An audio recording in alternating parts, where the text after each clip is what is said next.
सभी को नमस्कार। वैश्विक काव्यशास्त्र की रूपरेखा इस शीर्षक के अंतर्गत होने वाले विमर्श की यह तीसरी कड़ी है। पिछली दो कड़ियों में मैंने अरस्तु का नाटक को लेकर, त्रासदी को लेकर, रंगमंच को लेकर चिंतन और भारत में वैदिक काल से जो शिल्प की अवधारणा, कला की अवधारणा ऐत्रेय, महिदास आदि वैदिक ऋषियों के द्वारा प्रतिपादित की गई, उसके तारतम्य में भरतमुनि ने अनुकृति और अनुकरण की अवधारणा का जिस प्रकार से विस्तार किया, उसका क्या तारतमिक वैशिष्ट्य अरस्तु के अनुकरण की अवधारणा से है, इस पर पहली कड़ी में बात करके दूसरी कड़ी में मैंने एक और ग्रीक विचारक लॉन्जाइनस और भारतीय परंपरा में परवर्ती विचारकों में कुंतक के साथ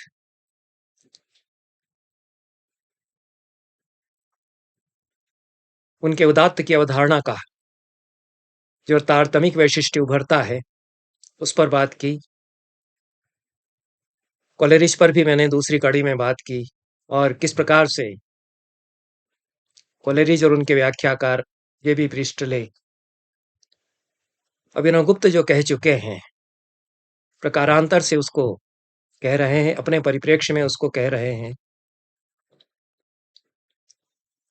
दूसरी कड़ी में इस पर चर्चा की है। तीसरी कड़ी में वैश्विक काव्यशास्त्र की रूपरेखा की इस तीसरी कड़ी में मैं टी.एस. इलियट को लेकर के चर्चा करूंगा और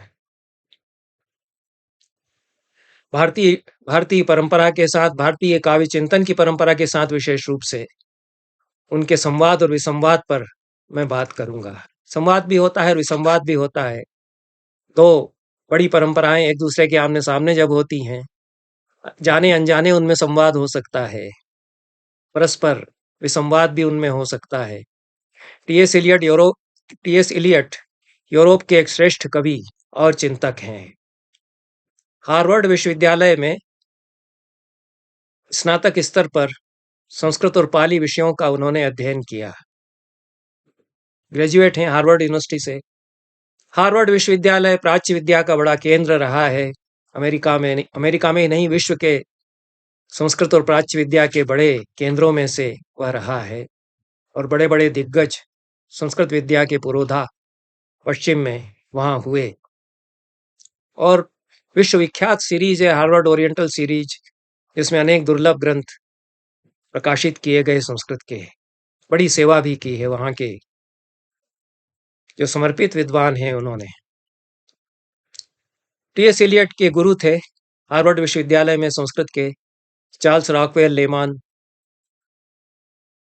और जेम्स हार्टन वुड्स उनके दूसरे गुरु थे। उनके मार्गदर्शन में इलियट ने पतंजल योग दर्शन का भी अध्ययन किया, पर वेद और उपनिषद में उनकी रुचि जागृत करने वाले उनके गुरु लेमान थे। यह इलियट की पृष्ठभूमि है। दूसरी उनकी जो पृष्ठभूमि है उस पर विशेष रूप से ध्यान रखना चाहिए, जिस पर विचार अंग्रेजी में जो टी.एस. इलियट को पढ़ते पढ़ाते हैं वे प्राय नहीं करते। एंकटिल दुपेरों 1756 के आसपास भारत आए। अवेस्ता की प्रति उन्होंने प्राप्त की, अवेस्ता का अध्ययन किया, लैटिन में अनुवाद किया। दारा शुकोह के फारसी में 52 उपनिषदों के अनुवाद की सिर्रा अकबर जो दारा शुकोह का है उसको उन्होंने प्राप्त किया। फारसी अच्छी जानते थे। दारा शुकोह के सिर्रा अकबर या उपनिषदों के ब्रह्म विद्या के ज्ञान को दारा शुकोह ने जो प्रस्तुत किया है, उस ग्रंथ का उन्होंने लैटिन भाषा में अनुवाद किया। 1801-1802 में दो बड़े खंडों में औपनिषद नाम से वह अनुवाद छपा। फिर उसका जर्मन अनुवाद हुआ। जर्मनी के दिग्गज दार्शनिक चमत्कृत हुए। हीगल अवश्य चमत्कृत नहीं हुए, पर शोपेनहावर शेलिंग आदि दार्शनिक उपनिषदों के तत्व दर्शन से चमत्कृत हुए। शोपेनहावर तो अभिभूत हैं और उनके प्रसिद्ध उद्धरण है कि मैं तकिए के नीचे रखकर सोता हूँ, ये मेरे जीवन भर के लिए सांत्वनादायक रहा है, उपनिषद हमेशा रहेगा इत्यादि। गीता ज्ञान की समीक्षा तो हिगल ने भी की, उन्हीं के समकालीन बहुत बड़े दार्शनिक हैं। एक दूसरे दार्शनिक इसी समय हुए, प्रख्यात भाषा शास्त्री हुम्बोल्ट। उन्होंने गीता पर 2 विस्तृत निबंध लिखे हैं। चार्ल्स विल्किंस का गीता का अनुवाद आ चुका 1784 में। 1789 में सर विलियम जोन्स का अभिज्ञान शाकुंतल का मूल संस्कृत संस्करण अंग्रेजी अनुवाद के साथ आ चुका, जिसने गोइथे जैसे महाकवि को अभिभूत कर दिया और उन्होंने जर्मन भाषा में कविता लिखी। ये सब इलियट के पहले हो चुका है। अंग्रेजी के रोमांटिक कवियों पर कहीं न कहीं से अक्स आता है, कालिदास की कविता पर। शिलर तो कविता ही लिखते हैं, शिलर महान कवि हैं, गोइथे के समकालीन हैं, और क्या सम्मान किया है जर्मनी के लोगों ने।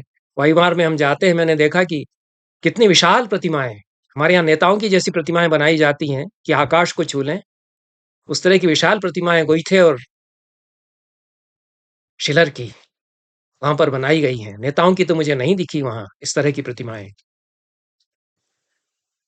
विश्व कवि माने गए गोइथे, कालिदास की कविता से चकित हुए, और शकुंतला, अभिज्ञान शाकुंतल का उनके उनकी जो अंतिम नाट्य कृति है उस पर असर पड़ा।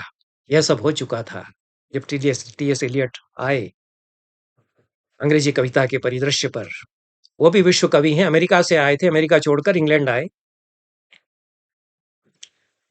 शैली आ चुके हैं, कीट्स आ चुके हैं, truth is beauty, beauty is truth की बात अंग्रेजी के ओट्स में ये लोग कर चुके हैं।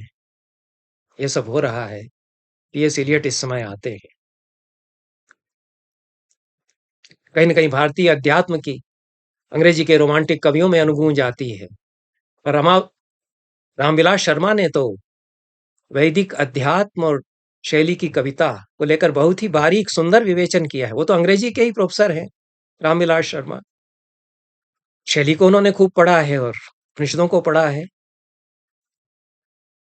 तो यह पूरा परिदृश्य है। मेरी समझ से टी.एस. एलियट को समझने के लिए इस परिदृश्य को, उनकी पृष्ठभूमि के इस परिदृश्य को ध्यान में रखना चाहिए, और उनका जो समकालीन परिदृश्य है उसको भी ध्यान में रखना चाहिए।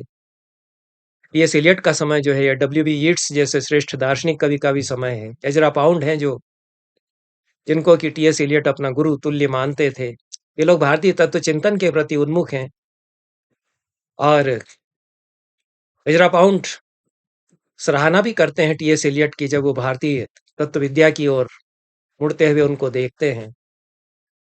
इमर्सन बड़े दार्शनिक कवि हैं। गीता और उपनिषद की उनकी कविता पर गहरी छाप है। स्वावलंबन उन्होंने निबंध लिखा जिसको अमेरिकी गीता कहा गया।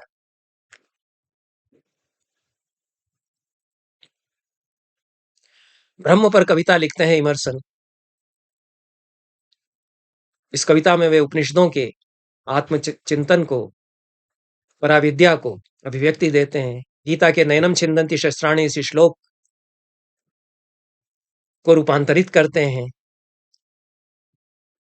If the red slayer think he slays, और if the slain think he is slain, they know not well the subtle ways I keep and pass and turn again।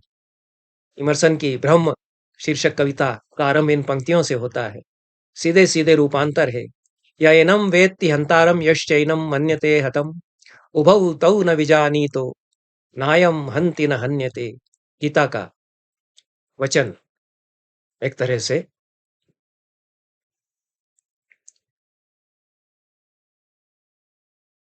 अपनी भाषा में, if the slayer think he slays और if the slain think he is slain, उभौ तौ न विजानीतो, they know not well the subtle ways I keep and pass and turn again। या एनम वेत्ति हंतारम यश्चैनम मन्यते हतम, the slayer and the slain, हंता और हत दोनों की बात इमर्सन करते हैं। दोनों नहीं जानते कि न कोई मारता है न कोई मरता है। ये तो अमिट अमर अजर तत्व है, इसको नहीं मारा जा सकता है। यह बात वे कहते हैं। दो कविताओं पर विशेष रूप से चर्चा की जाती है जब इलियट पर भारतीय परंपरा और तत्वज्ञान के प्रभाव की बात की जाती है। वेस्टरलैंड विशेष रूप से उनकी बहुचर्चित कविता है। दूसरा फोर क्वार्टेट्स है, उनका काव्य। दोनों में उपनिषदों के दर्शन की ओर देखते हैं टी.एस. इलियट, और उनके समकालीन अनेक कवि यह कर रहे हैं, क्योंकि ये विज्ञान शाकुंतल का अनुवाद, गीता का अनुवाद, चार्ल्स विल्किंस का गीता का अनुवाद 1784 में, और अभिज्ञान शाकुंतल का अनुवाद और मूल जब छप करके आ गया सर विलियम जोन्स का, तो यूरोप का परिदृश्य बदल गया। हमारी एक मित्र हैं जो नाट्यशास्त्र की अच्छी अध्येत्री हैं, लिन बोदों, फ्रांस में। उन्होंने भी इस पूरी परंपरा का अध्ययन किया कि शाकुंतल के आने के बाद से यूरोप में क्या हुआ, और वो कहते हैं कि शाकुंतल इरा है।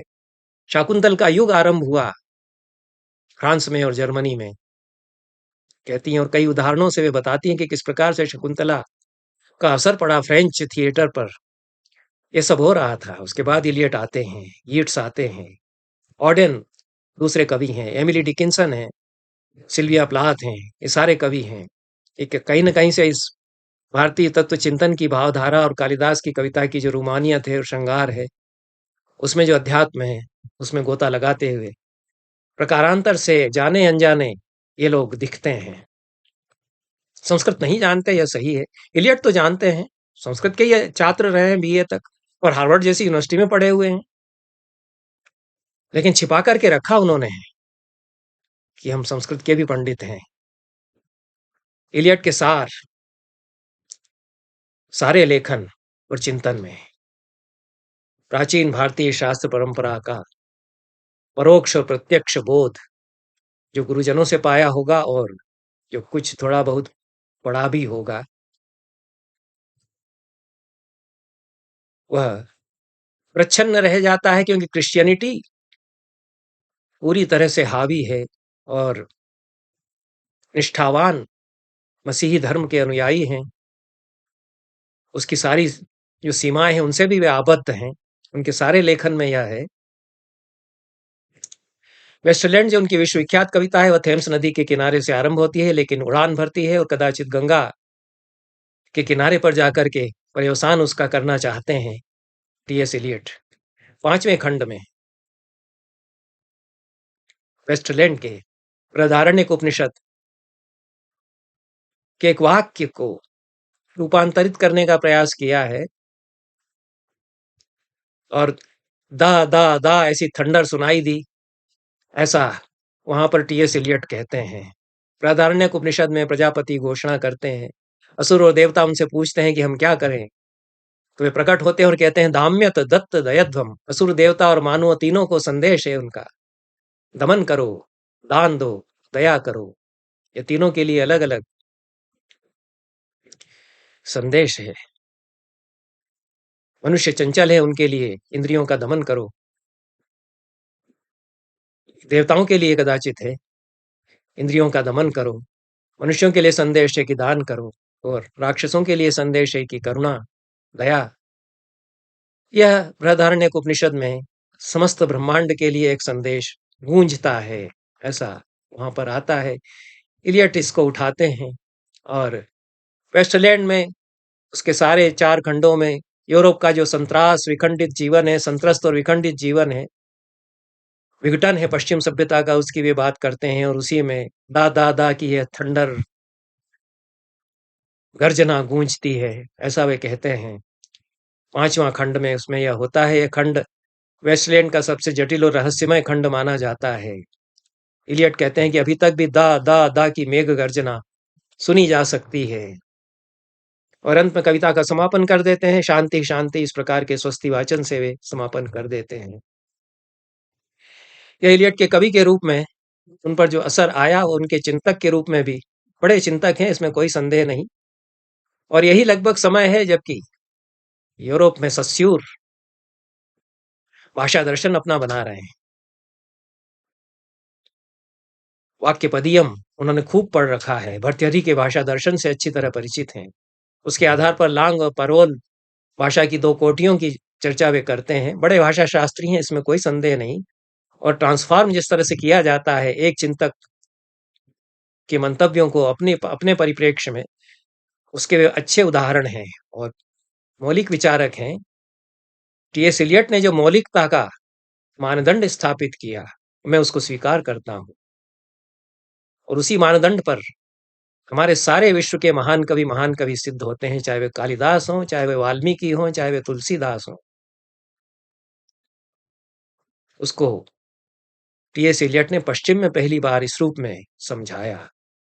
हमारे यहाँ तो बताया ही जाता रहा है कि एक कवि की छायाएं कैसे दूसरे कवि में आती हैं। संवाद, करेस्पॉन्डेंसेस पर जितना बढ़िया विवेचन आनंदवर्धन ने किया है, उतना शायद ही विश्व में किसी आचार्य ने उतना सुलझा हुआ विवेचन किया हो।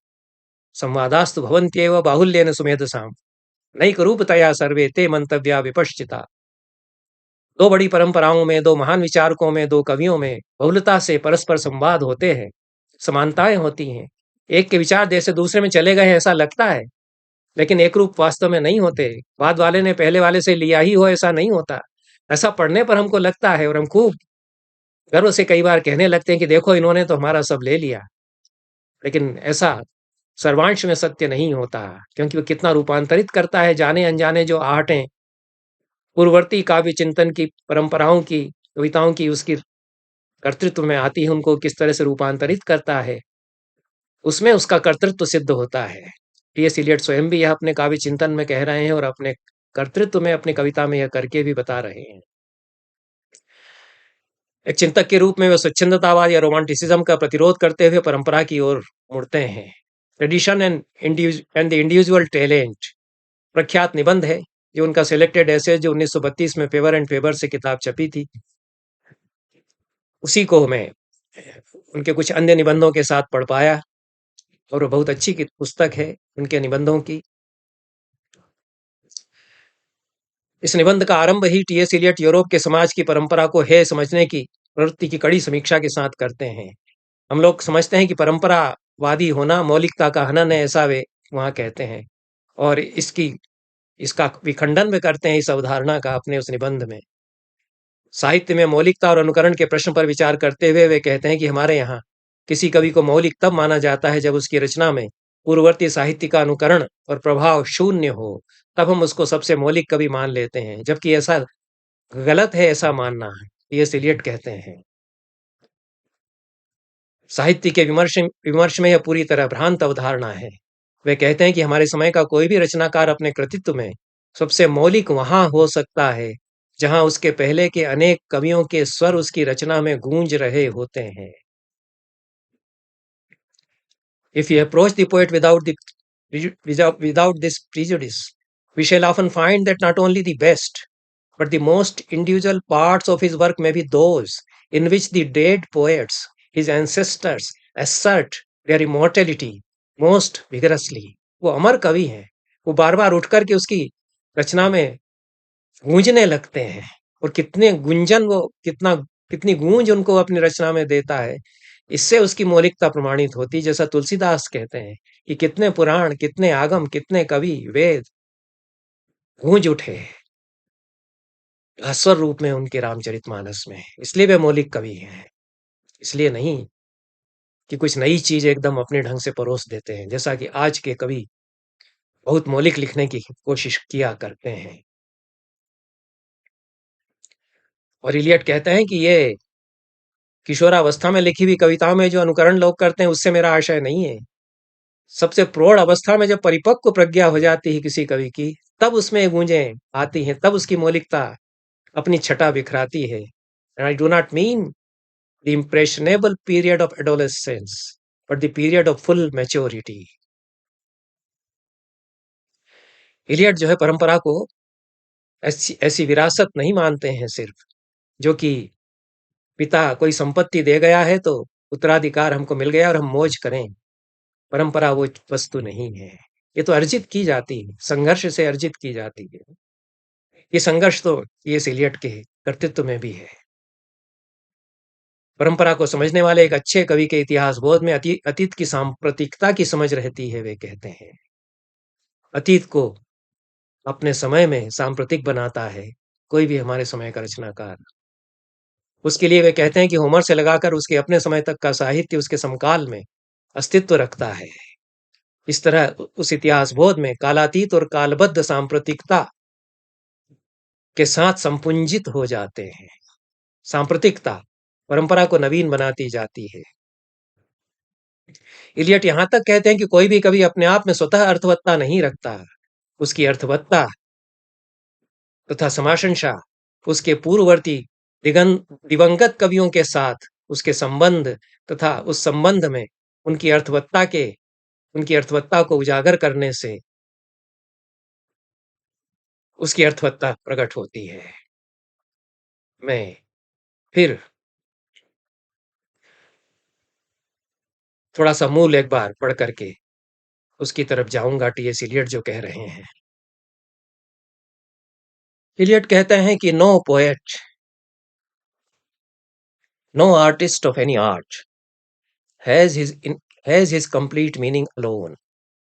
His significance, his appreciation is the appreciation of his relation to the dead poets and artists. You cannot value him alone.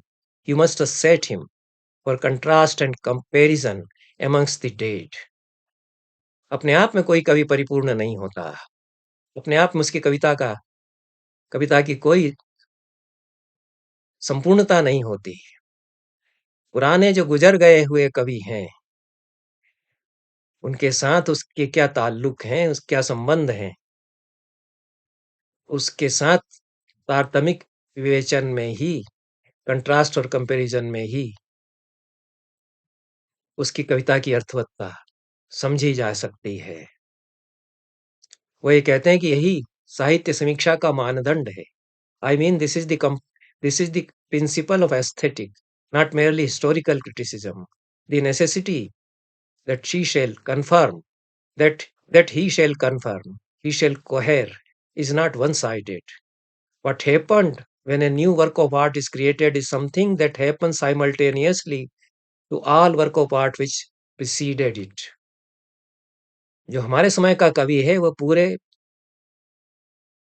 पहले की परंपरा के परिदृश्य को भी बदल देता है। इसलिए इलियट यह कहना चाह रहे हैं कि जब हम अपने समय के किसी कवि को पढ़ते हैं तो हम केवल उसी को नहीं पढ़ रहे होते। जब हम कालिदास को पढ़ते हैं तो हम वाल्मीकि को अपने आप पढ़ते हैं। जब हम तुलसीदास को पढ़ते हैं तो उनके साथ हम वाल्मीकि को, कालिदास को, विशेष रूप से अध्यात्म रामायण को पढ़ रहे होते हैं। और वे सारी परंपराएं हमारे भीतर नई अर्थवत्ता के साथ में प्रकट होती हैं क्योंकि वे समकाल में प्रतिष्ठित होकर के और हमारे सामने फिर आती हैं। यह नए कवि की मौलिकता की पहचान बन जाती है फिर कि कितनी वे छायाएं समकाल में अर्थवान होकर के प्रकट हो सकती हैं पुराने कवियों की हमारे समकालीन कवि के कर्तृत्व में। हमारे यहाँ छाया अलंकार बताया आचार्यों ने, भोज ने तो छाया के कई भेद बताए। सारा जो काव्य विश्व है वही छाया है। अनंत की छाया हो सकती है, प्राचीन कविताओं की छायाएं हो सकती हैं, लोकोक्तियों की छाया हो सकती है, मनुष्य समाज जो भाषा बोलते हैं लोक व्यवहार में उसकी छायाएं, कितनी कितनी छायाएं। छाया मौलिकता का भी एक तरह से वहां कि कितनी छायाएं पैदा करता है कोई कवि, इस पर मैंने विस्तार से अन्यत्र लिखा है और मेरी पुस्तकें भी इस संबंध में देखी जा सकती हैं।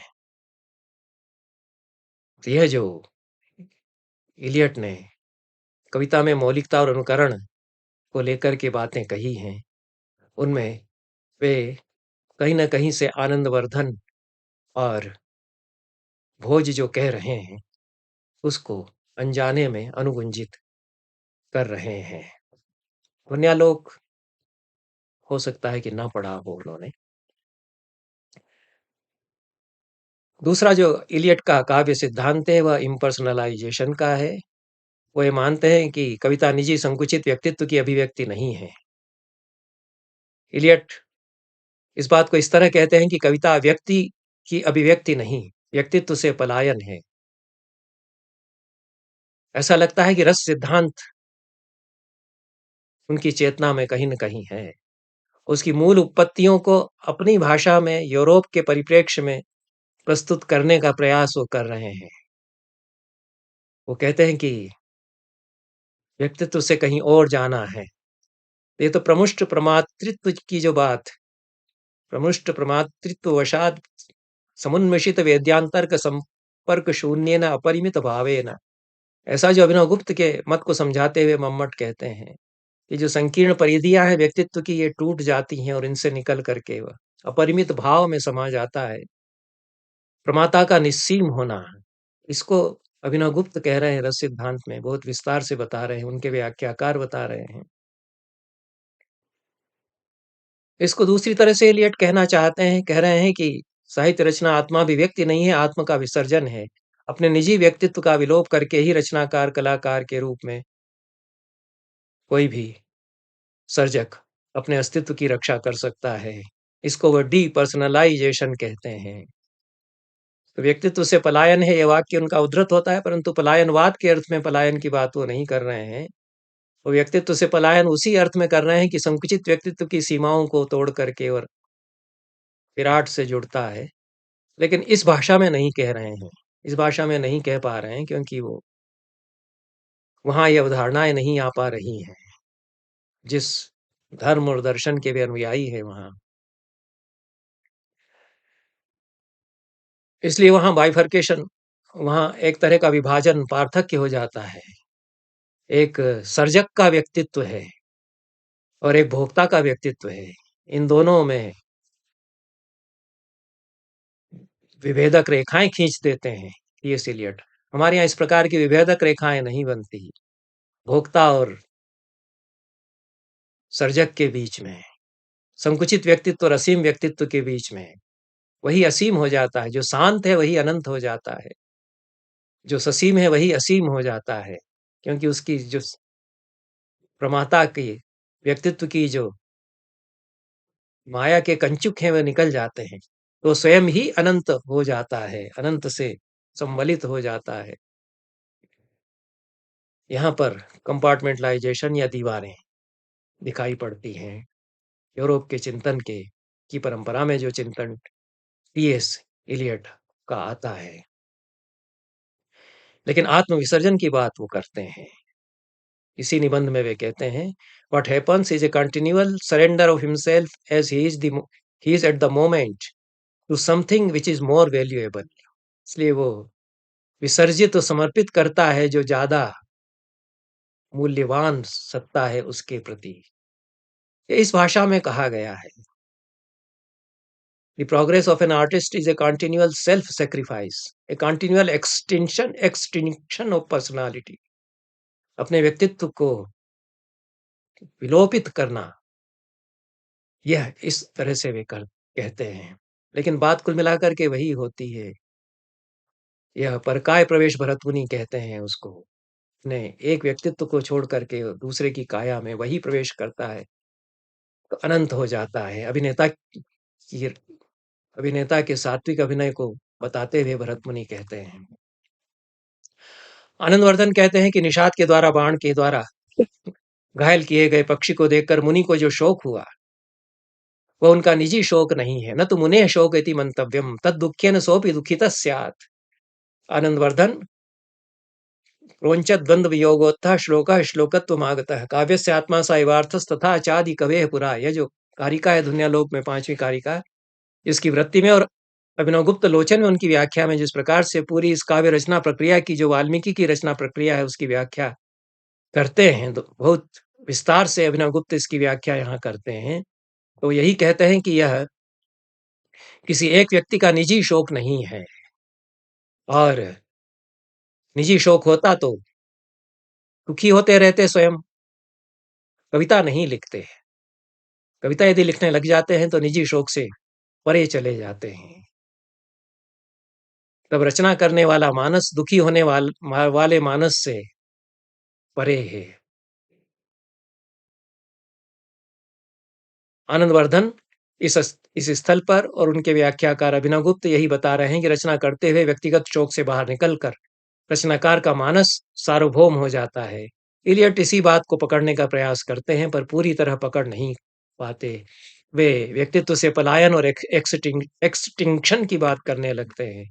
उन्हें यह कहना चाहिए था कि कभी मानस सार्वजनिक पीड़ा की अभिव्यक्ति का माध्यम बन जाता है, वह स्वयं उस पीड़ा का भोक्ता नहीं रहता। इसकी बजाय वे दो सत्ताओं की बात करते हैं, भोक्ता और सर्जक, दोनों में अलगाव का बिंदु वे देखते हैं।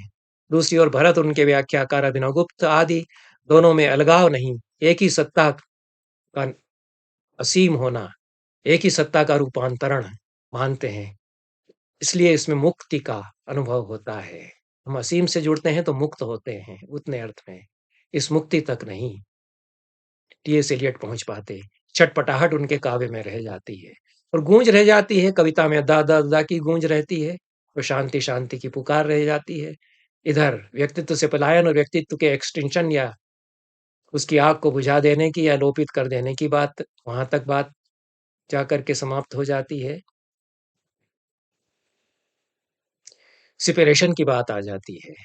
The more perfect the artist, the more completely separate in him will be the man who suffers and the mind which creates. The more perfectly will the mind digest and transmute the assertions which are its material. सर्जक की जो पीड़ा है, उसको बहुत सुंदर रूप में उन्होंने एक चिंतक के रूप में उसकी व्याख्या की है और ये हम सभी इसका अनुभव करते हैं। आधुनिक काल में जो भी रच रहे होते हैं, लेकिन जो प्राचीन महान कवि थे, वो तो किस प्रकार से स्वयं सहज रूप में विराट हो जाते थे। वो ऋषि कवि थे। वाल्मीकि और कालिदास उसी तरह के कवि हैं। तुलसीदास भी उसी भावभूमि पर पहुंच जाते हैं। ससीम का असीम हो जाना और शांत का अनंत हो जाना और ससीम से छूटकर किसी अन्य अस्तित्व में बात, छुटकारे की बात यहाँ नहीं होती हमारी परंपरा में। इस तरह से संवाद होता है, कुछ विसंवाद भी होते हैं और भी विवेचन टीएस इलियट को लेकर के विचार करना चाहिए। उन्होंने इमोशंस पर खूब बात की है, फीलिंग पर बात की है। इमोशंस भाव, अनुभूति या फीलिंग्स में रूप परिणत होते हैं, इसकी वे बात करते हैं। और ऑब्जेक्टिव को रिलेटिव की वे बात करते हैं। ये कहाँ से वे लेकर के आ रहे हैं? ऑब्जेक्टिव को रिलेटिव क्या है? विषय, प्रसंग, कार्य या जीवन की विविध दशाएं हैं जो काव्य पाठक के भीतर भावनात्मक प्रतिक्रिया जागृत करते हैं। दोनों में साक्षात संबंध नहीं होता, यह भी टीएस इलियट मानते हैं। फिर क्या हुआ? यह तो विभावानुभाव व्यभिचारी संयोगात रस निष्पत्ति, यह जो पूरा सूत्र है, उसी को अपने शब्दों में कहने का प्रयास इलियट कर रहे हैं। पर वो अपने निर्वैयक्तिकरण की जो अवधारणा है, उनकी इम्पर्सनलाइजेशन की अवधारणा है, उसके तारतम्य में इसको समायोजन इसका कर रहे हैं, ऑब्जेक्टिव को रिलेटिव का। भारतीय अध्येताओं में कृष्णनारायण, जो स्वयं अंग्रेजी के बड़े प्रकांड पंडित हैं, अंग्रेजी साहित्य के, उन्होंने ऑब्जेक्टिव को रिलेटिव को रस सिद्धांत में परिगणित विभाव, अनुभव और संचारी भाव, व्यभिचारी भाव के समकक्ष ही माना है। वे यह भी सुझाव देते हैं कि ऑब्जेक्टिव को रिलेटिव के साथ सब्जेक्टिव को रिलेटिव को भी जोड़ा जाना चाहिए, क्योंकि यह पक्ष फिर उसमें छूट जाता है। जो रस सिद्धांत में सहृदय और उसके अनुभव का पक्ष, उसकी व्याख्या की जाती है, उसको जोड़ लिया जाए तो टीएस इलियट का पश्चिम में एक रस सिद्धांत की समग्र व्याख्या इलियट की भाषा में बन सकती है। ऐसा ऐसा कदाचित कृष्णनारायण सुझाना चाहते हैं। कृष्णनारायण ने ही अपनी पुस्तक में एक संदर्भ दिया है कि टीएस इलियट से किसी मित्र ने पूछा पत्र में कि ये बात आपके मन में आई कहाँ से? उसके उत्तर में कुछ उन्होंने घुमा फिरा करके कहा है कि संस्कृत के काव्य शास्त्र में विभाव जैसा कुछ होता है। इतना ही वे कहते हैं, आगे वे इसके अलावा कुछ नहीं कहते। बहुत सारी अवधारणाएं हैं टीएस इलियट में। शब्दावली उनकी किस तरह से बचा करके मौलिक शब्दों में कहना, यह खूबी हमको देखने को मिलती है। और उनकी गूंजें, अनुगूंजें, जिन परंपराओं से उन्होंने समझ ग्रहण की है, वे बनी रहती हैं। 3 स्वरों का प्रतिपादन वे करते हैं। 3 वॉइसेस ऑफ पोएट्री की बात वे करते हैं। पहला स्वर कवि का अपना होता है, जब वह स्वयं से बात कर रहा होता है। रचना प्रक्रिया का यह पहला चरण है। किसी अन्य से वो बात नहीं कर रहा होता उस समय। दूसरा स्वर वह है जब वह किसी समाज को संबोधित कर रहा होता है अपनी रचना में। और अंतिम स्वर वह है, तीसरा स्वर, जहाँ कवि किसी पात्र के स्वर को व्यक्त कर रहा होता है और उसका माध्यम बन जाता है। आनंदवर्धन ने तो कवि प्रणोक्ति सिद्ध और कवि निबद्ध भक्ति प्रणोक्ति सिद्ध, ये ध्वनि के स्तरों में बात की ही है। कवि की प्रणोक्ति, कवि की काल्पनिक उक्ति, कवि स्वयं अपनी ओर से समाज के लिए कह रहा है, कल्पनाएँ भी कर रहा है। और कवि निबद्ध वक्ता की प्रणोक्ति, कवि ने किसी पात्र को परिकल्पित किया, उस पात्र को फिर वह नचा रहा है और उसके मुँह से कहलवा रहा है, वो कवि का कथन आवश्यक नहीं है कि हो, उस पात्र की अपनी परिकल्पना है। तो परिकल्पना के भीतर की उठी हुई परिकल्पना, उसमें कैसे बदल जाता है परिदृश्य। ढोल गमार शूद्र पशु नारी, ये सब ताड़न के अधिकारी तुलसीदास थोड़े ही कह रहे हैं। तो क्यों तुलसीदास के नाम से इसको उद्धृत कर रहे हो? ये तो परम मूर्खता की बात है। आनंदवर्धन को नहीं समझा, नहीं जानते कुछ भी, काव्यशास्त्र का कोई ज्ञान ही नहीं है। मूर्ख लोग इस तरह की बातें करते हैं। वहाँ तो समुद्र कह रहा है, कोई पात्र कह रहा है, तो तुलसीदास ने थोड़ी ही कहा है ये। समुद्र उनका उनका प्रवक्ता नहीं है।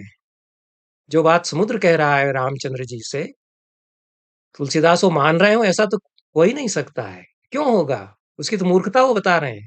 इतना मूर्ख था कि वो अ, रामचंद्र उसके ऊपर बाण चलाने को तैयार हो गए। तब गिड़गिड़ाता हुआ आया और उसने इस तरह की बात कही। तो क्यों तुलसीदास का स्वर उसको मानेंगे? कवि प्रणोक्ति नहीं है, कवि निबद्ध भक्ति प्रणोक्ति है। मूर्खताएँ होती रहती हैं समाज में। इलियट अच्छे विचारक हैं। पूरी भारतीय परंपरा कहीं न कहीं से अनुगुंजित होती है उनके चिंतन में और काव्य में। इस पर हमने किंचित चर्चा की और आगे ये चर्चाएँ जारी रहेंगी जितनी मेरी सीमाएँ हैं, उन सब के भीतर। नमस्कार।